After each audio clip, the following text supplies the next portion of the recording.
Good morning. I wanted to start talking about the bag that I'm going to make for my daughter who is down in Oregon. I purchased these fabrics. The first four here are all from the same collection. This one doesn't have a selvage, but I'll show you that, what the collection name is in just a moment. What I wanted to do was give you the measurements. Yeah, so they are fat quarter. Let's see, I got a 22 and probably an 18, a little bit over 18. They're all the same size. So if I'm not mistaken, they are listed as a fat quarter collection on Amazon. I will try my best to remember to link this below. This is not a sponsored product or company. It's just something I found and wanted to use. And that's all of the information. I can't read it. I'm not wearing my glasses.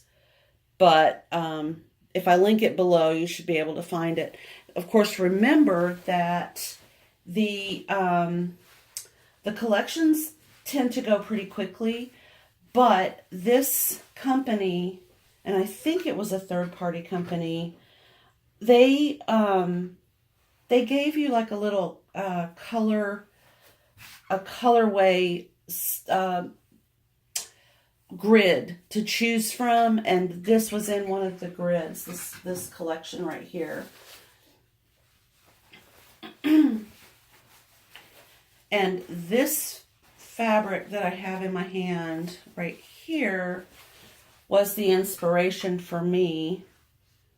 It has the beautiful background. I believe this is white. I don't think it's a tone on tone. Sometimes it's hard to tell. There could be a little bit of the seafoam green in that white etching. And then, of course, the birds and butterflies. And I thought this was just so adorable. I love fonts that are done with floral design. I mean, I'm constantly looking for them for my computer work. And this is just the most precious I've ever seen. So you don't get to choose the letters that you get. It's just cut off, obviously, it's just cut off the bolt. I was lucky, though, because I wanted an E and I wanted an M. So I also got lucky because I got a C. So it's just the perfect cut for me. That might not ever happen again in a million years, but I did get exactly what I wanted. So my thoughts on this are, do I make the bag the same, put that down, the same bag that I've been making over and over and over again? And I'm kind of thinking, no. I have a bag pattern that I've made for not only myself, but I've done it for a few other people as well in the past. And there might be a video, I might have done a video of that bag, but I'm not sure. It has a little zipper pocket on the front that's at an angle. So if this is the bag, and it's kind of just a little shape, and then there's a little pocket on the front that goes at an angle like this with a zipper, and then it just has two handles that are put on the outside. I might steal this design. I like this design, and I have a lot of fabric I could use. So I'm kind of thinking I'm going to do a mishmash of my design, that design. I'll just take a few ideas. This is for the lining. Normally I would not use a white fabric for a lining in a bag, but I like the way it looks. I happen to have it. I don't have to purchase another piece of fabric. And I think these little flowers are absolutely perfect. I can't remember what they're called, but they are used over and over and over again in weddings. I believe it's the flour that is used to make a Hawaiian lei. It'll come to me in a little while. But my daughter went to Hawaii on her honeymoon and sent me a pair of earrings exactly the same as this little design right here. So I have to use this fabric in her bag. I think it'll have a little bit of significance for that. My thoughts are also, because this was part of a border print, I cut the border piece off,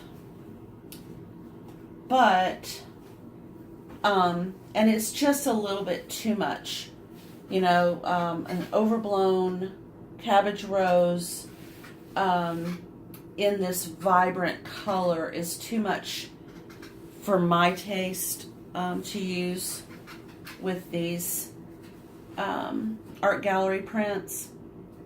Even on the interior, I just, this is a Michael Miller, by the way, and I just kind of thought that would be too much. But it might make a cute pocket on the inside. Let me give you the selvage info here. So there you can see it's a Michael Miller fabric. It is called Cabbage Rose Border. There's all the colors that are in the fabric. And this I also purchased on Amazon. I do a lot of my fabric shopping on Amazon. I love to, that's one of my favorite things to do. I love to sit there in the morning drinking coffee and sort of casually looking at the fabrics. Especially like charm packs or jelly rolls or fat quarter collections. It's just a lot of fun. So my thoughts on all of this are outside bag, lining, maybe the straps, and my next thinking on it is I've got to decide if I'm going to use a Warm and Natural, Insulbright, or a foam, a quilting foam. I plan to quilt this one, and that's something we need to talk about. So, oops, there goes a zipper. Oh, I also have to choose a zipper for it. This is the Warm and Natural, and it is a high loft. I want to show, my iron is doing an auto shut off. I purchased a new iron. The iron that I had, the Rowenta, we took it to the wedding venue with us in March, and I ended up getting something in it, in the water receptacle thingy, that I can't get out. I've tried, and the plate kept getting gunky after that happened. So I don't know what it was. I don't know how it happened, but I can't risk ruining my fabrics with it. And I was running into that problem, so I just decided to purchase a new iron. I've never used a Black & Decker, but I thought, you know, I've always had a Rowenta, but I thought I'll just give it a go and see what I think of this iron. So we'll see what happens. This particular batting, you can steam it. Oh, I'm using water. I gotta get used to the, and I don't know if you can see this on camera, but if you steam it, you get quite a bit more loft. It becomes a little bit more sturdy. This is kind of, all right, we'll just try it over here a little bit closer. I think you might be able to see it along this edge right here.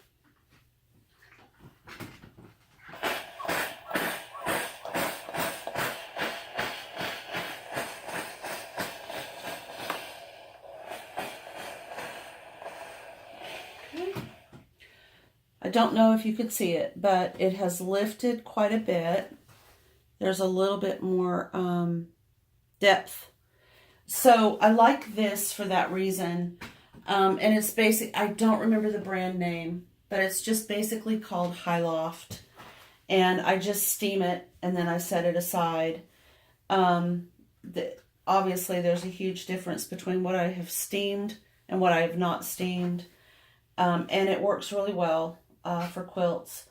But I'm kind of thinking I might try the foam. I've watched a few of the bag designs on YouTube where there are so many talented people out there.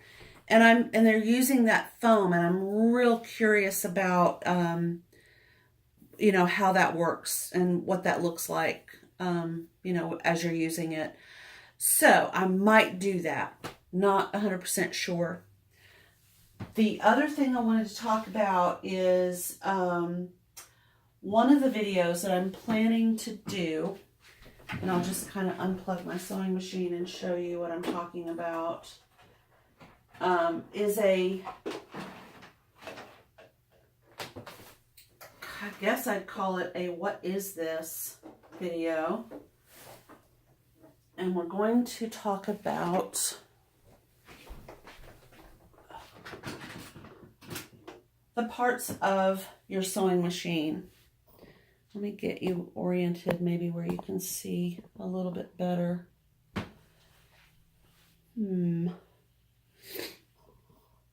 going to have to hold it up like this, I suppose. Hold on just a second. Let me try something.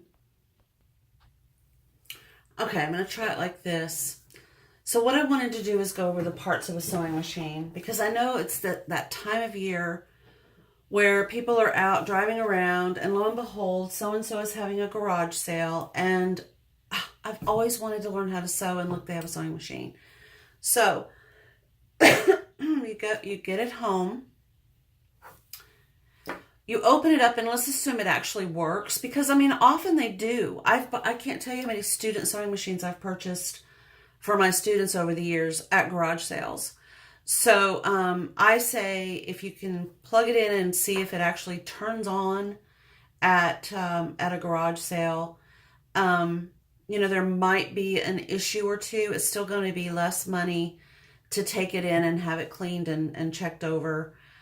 In most cases, I mean, there could be some massive thing wrong with the sewing machine, but for the most part, you know, it's a simple machine. So if you're interested in doing that, then I would say try it out. The other thing that often happens is, you know, we don't work as much in the summer. We kind of get bored and we want something to learn how to do. And that's what happened to me. I was very young. I was teaching, and in the summertime, you don't really do that much. So I had an opportunity to learn how to sew, and I took it, and I never looked back. So I wanted to give you an option here to kind of figure out what it is that you're working with. What is your machine going to do, and how do you actually operate it? So most electric sewing machines out of the box will have a series of cords.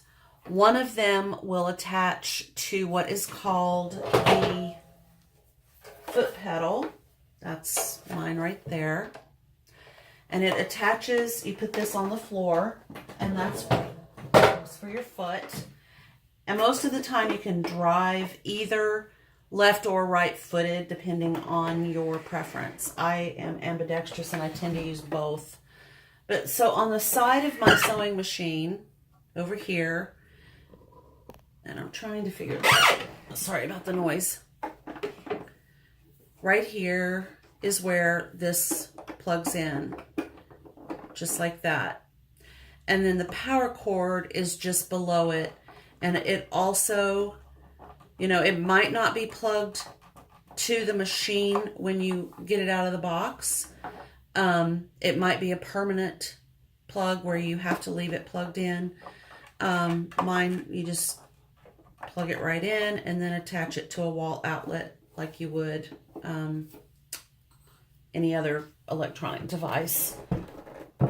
Okay, so let's swing this back around this way, and I'm trying to get my light angled where you can see some of the things I'm talking about. Okay, now on this sewing machine, there is a pop-up handle right here that makes it, you know, easier to carry. This sewing machine is extremely heavy, the Bernina.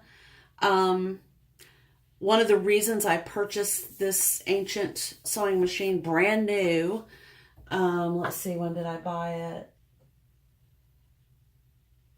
December 18th, 2001, and it is now May 6th, 2019. So it's pretty old as far as sewing machines go. But it's all metal on the inside. The parts that move, that make this machine run, are metal. And that's why it weighs so much. It's not lightweight. It's not plastic. It's really, really heavy. But that's what I wanted. So that was the reason for the purchase. But I wanted to show that this little handle will pop up and you can use that to carry, and then it just pushes out of the way. Some machines have that, some machines do not.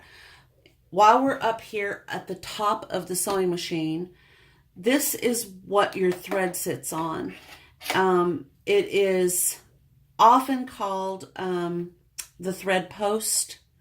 That's what I've always referred to it as. It could be called something else on a different sewing machine. Most of them will run vertical. There are some that run horizontal. And the reason for that is the way that thread is wound on a spool will affect the way that it comes off of the spool and how it should be delivered as you're sewing, if you are that picky. We'll talk about thread another day, but you'll notice that sometimes thread is wound with sort of a diagonal twist on the spool, and sometimes it is absolutely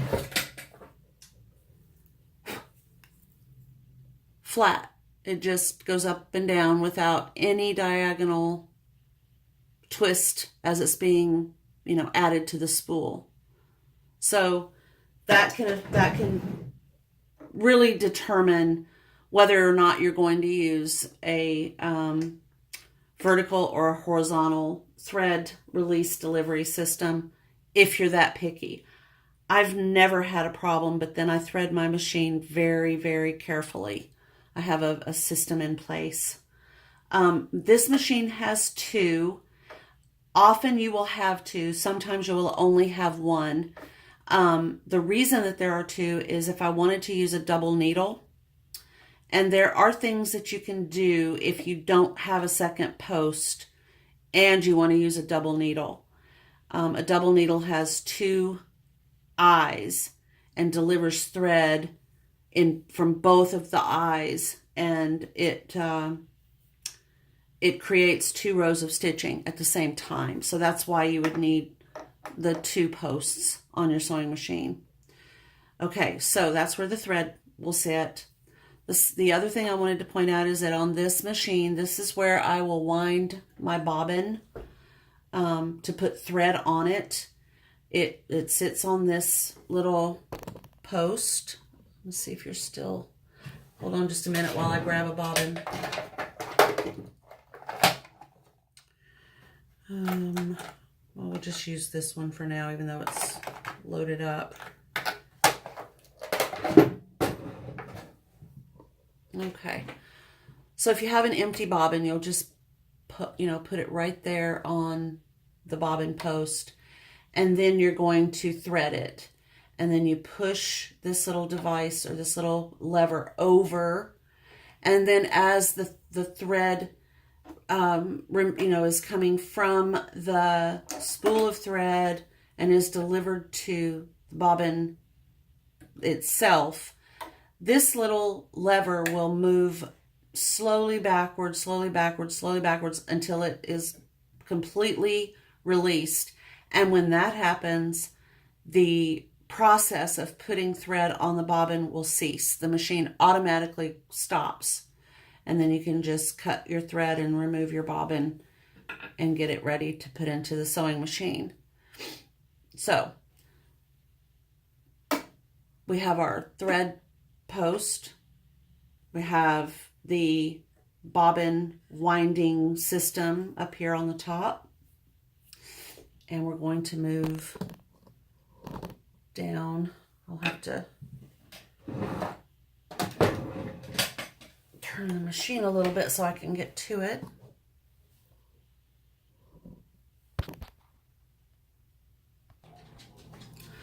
Okay, so now we have covered the thread post, or the spool pin, if you want to say that, the bobbin winder, and we're going to move on to the front of the machine. And the reason I'm doing it that way is because the camera setup is kind of requiring it. However, I think that's it's a better way, because the last part that we're going to go over is the threading mechanism, and where all that takes place and how to thread the needle, etc. I'm going to go ahead and turn the machine on so that some of the lighting is on the front part here. Again, let me see if I can move you down just a wee bit, or up. Maybe up would be better. We'll go like that. That's probably better. Okay. All right. I'm going to take a sip of coffee. My favorite beverage in the whole wide world. So this is basically the stitch selector on this sewing machine. Some of the sewing machines that are available basically will have a dial over here, kind of off to the side, and the dial will be a manual switch that you turn to choose either a straight stitch or a zigzag stitch, or perhaps a buttonhole stitch, as well as the width and the length. So some sewing machines, especially the older models, I think it was Kenmore or Sears brand, had one that had a click dial that you turn. And I might have one of those sewing machines. I literally have way too many sewing machines in this house. But when I'm teaching a class, if I have a student who doesn't have a sewing machine, it's kind of nice, to be able to offer that option. And that is why I'm justifying, but that is why I do it. I've actually sold a couple of my sewing machines, and I'm saying that in quotation marks because, basically giving them a sewing machine so that they'd have something to continue their craft, to some of my students. But anyway, moving right along, this is basically your stitch selector guide on the Bernina 1080, which I think we've established is an older sewing machine now. And this model didn't have the knee lift, and I didn't feel like I needed it. I still don't. I mean, I don't mind using my hand to manipulate the foot. This will tell you your basic feet that you're going to use, and that is one of the features of a Bernina that other sewing machines or older sewing machines didn't really offer, was the option to continually change the foot on your sewing machine, which would affect the type of stitch that you're doing. This is a small selection of some of the sewing machine feet that I have purchased for this particular sewing machine over the years. I have a much bigger box with a larger selection, but when you're doing an heirloom type sewing project, you need a variety of feet to manipulate the stitch on this machine. So that is what this little guide refers to right here, and it's mainly the first 6 feet. There are, I don't even know how many. I have feet with number 32, 33. I think I have a 40 something. So obviously they can't put a guide on here for you to see every single time you need to change the foot to match the stitch. It would be a massive undertaking. So this just kind of helps.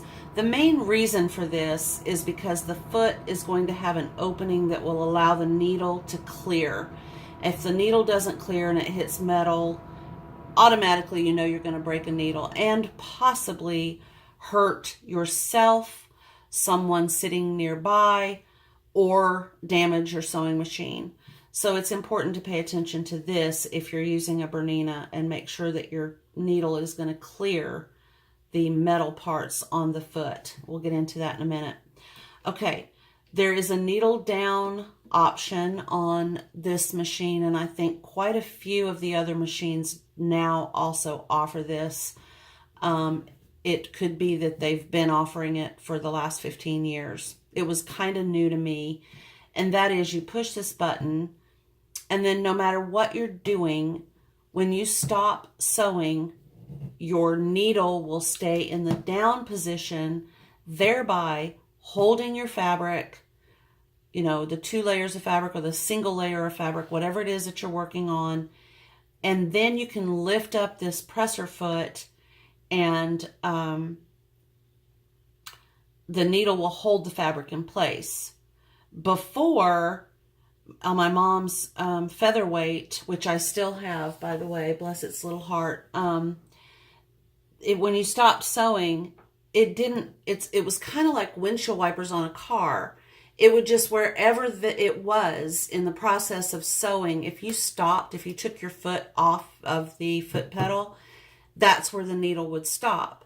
So it could stop in a completely up position, midway down position, or all the way in the fabric. It didn't really matter where the needle was. It just would stop. So having this option here really helps you stay a little bit more precise with your stitching. If you get to it, you're stitching along, and you're coming up to a point where you need to turn, pivot your fabric and stitch down a different side. With the needle holding your fabric in place and you not having to manipulate the flywheel over here, that's what this round, I'll just move you instead of the whole sewing machine. But this little piece right here is called the flywheel. That's what I used to have to do on the featherweight, was I would turn it so that the needle would be in the down position, and then I could lift up the presser foot, move my fabric, pivot my fabric around, and then continue to stitch.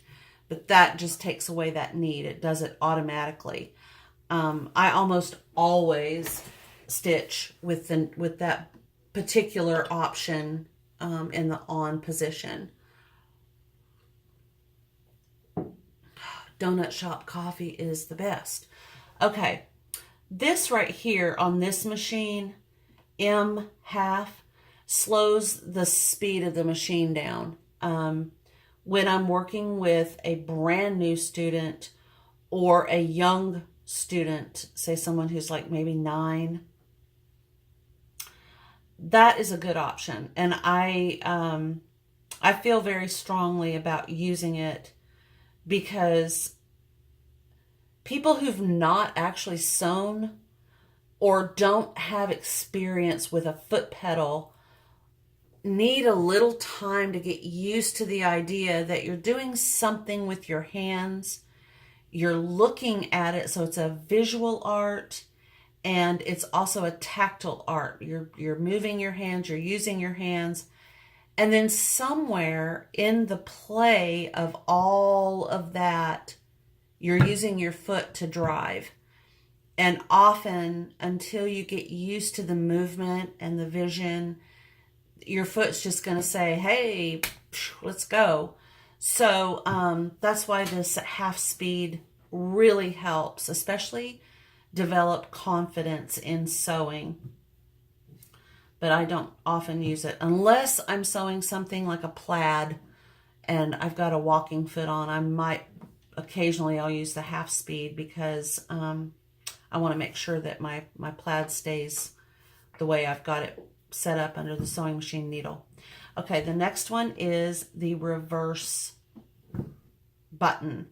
And that means if you've pushed this button and you want to go in reverse without having to hold the toggle down right here, you just click that and the machine will really reverse and go backwards.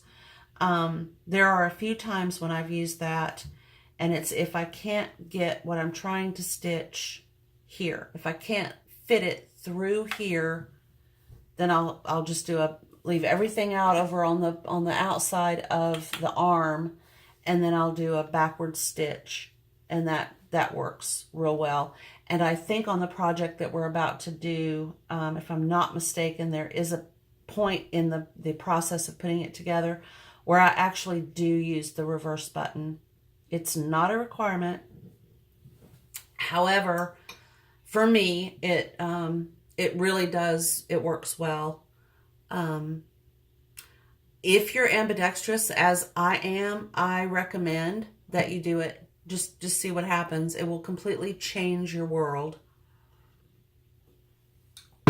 Okay, the next one is the mirror image. Many machines are not going to have this. These two buttons basically are the same in my mind. In fact, I've never used these two buttons. If I put this on, yeah.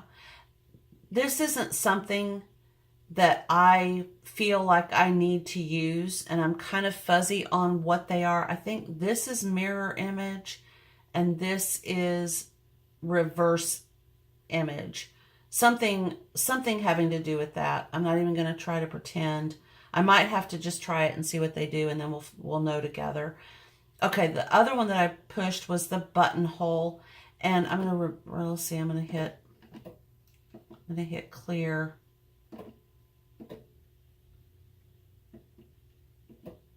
Huh? Oh, I have to go back up here. Okay, so you probably noticed a couple things happen when I pushed on the buttonhole switch.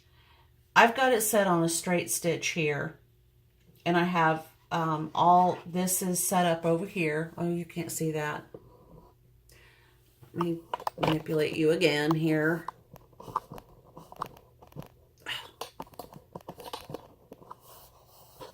I was so excited about getting a new camera and a whole new system, and then of course that all blew up in my face. So I don't know what I'm going to do.